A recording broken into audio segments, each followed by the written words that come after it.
Assalamualaikum warahmatullahi wabarakatuh.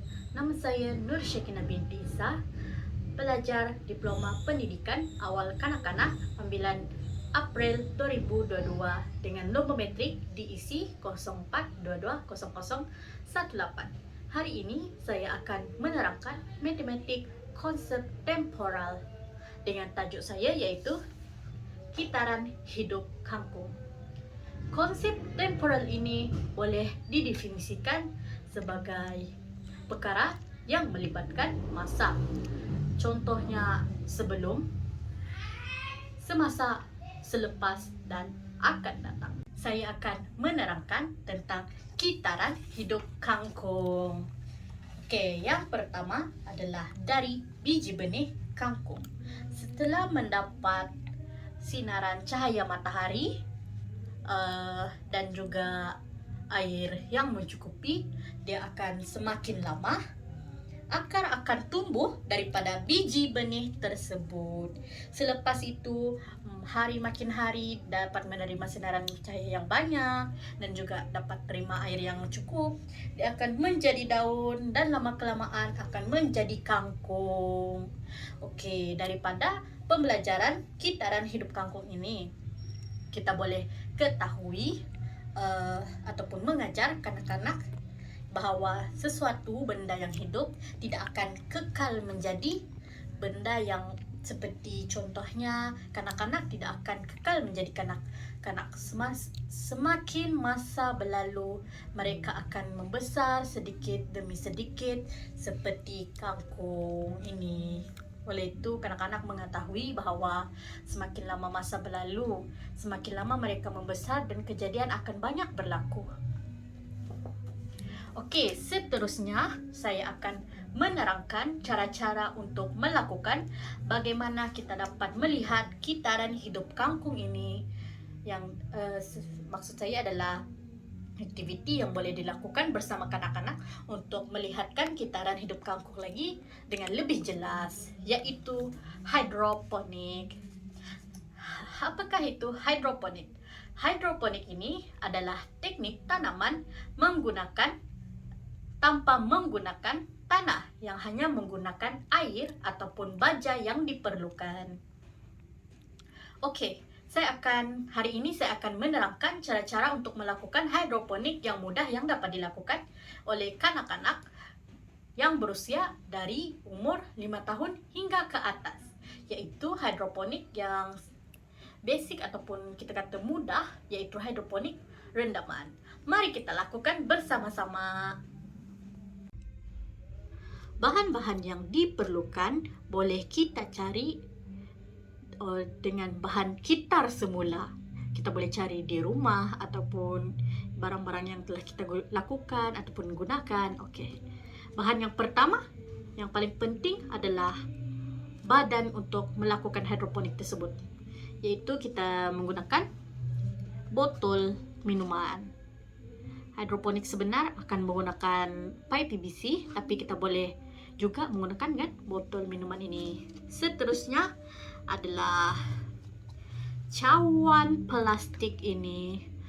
Cawan plastik ini akan berfungsi apabila kita meletakkan biji benih dan merendamkannya di dalam air. Dan juga gunting. Sama ada kita boleh guna gunting ataupun cutter. Oke, mari kita lakukan sekarang.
Oke, dah siap hasilnya. Walaupun nampak simple, tapi guru-guru ataupun kanak-kanak boleh nampakkan dia lebih kreatif dengan memberi decoration kepada hasil hidroponik kita ini.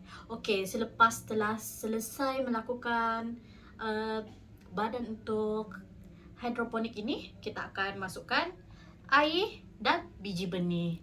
Okey, daripada hasil kajian hidroponik, iaitu kangkung boleh membesar dalam masa seminggu menggunakan teknik hidroponik ini. Oleh itu, marilah kita lakukan bersama-sama murid-murid kita ataupun ibu bapa juga boleh melakukan aktiviti hidroponik ini di rumah bersama kanak-kanak.